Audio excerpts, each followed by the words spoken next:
4 वर्षानंतर सभा झाली आणि याच्या अगोदरसुद्धा सभा झाली का नाही झाल्या का कागदोपत्री झाल्या याची मला शंका आहे.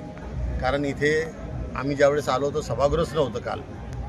कालच्या काल ते सभागृह तयार केलं गेलं आणि कालच्या काल सभागृह तयार करून आजची सभा त्या ठिकाणी ठेवण्यात आली. अत्यंत दाट जागा आहे, छोटी जागा आहे, पण किती बी असलं तरी सभा घेणे जरुरीची असते आणि खेडीमेडीच्या वातावरणात आज ही सभा जोरदार झाली. 250 विषय या ठिकाणी मंजूर केले गेले आणि तो अध्यक्षाचा अधिकार आहे.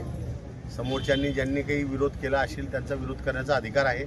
कारण विरोधी पक्षसुद्धा लोकशाही पद्धतीने जिवंत असला पाहिजे आणि त्यामध्ये जिवंतपणा असला तरच लोकशाही पद्धत टिकते असं आमचं मत आहे. आणि त्याच माध्यमातून आम्ही त्यांना जे काही विरोध करायचा होता त्यांनी विरोध केला. त्यांचा जो विरोध होता, जे काही अर्ज होते ते नगराध्यक्षांनी फेटाळले आहे.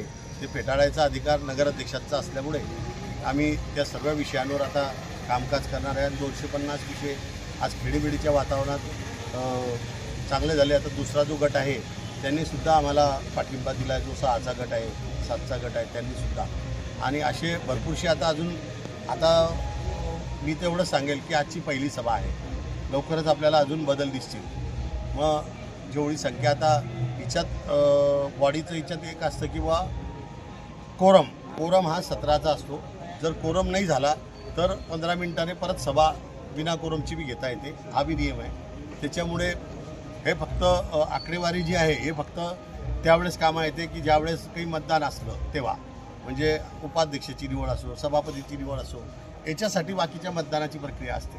तर त्या प्रक्रियेच्या माध्यमातून आज नगराध्यक्षांनी एक चांगल्या खेडीमेडीच्या वातावरणात या ठिकाणी चांगल्या वातावरणात म्हणजे सुरुवातच चांगली झाली की सुरुवातीला नगराध्यक्षांनी आम्हाला सर्वांना काय म्हणतात त्याला खमंग ढोकळा खाऊ घातला आणि जिलेबी खाऊ घातली आणि त्या गोड याच्यामध्ये वरतून चहासुद्धा दिला.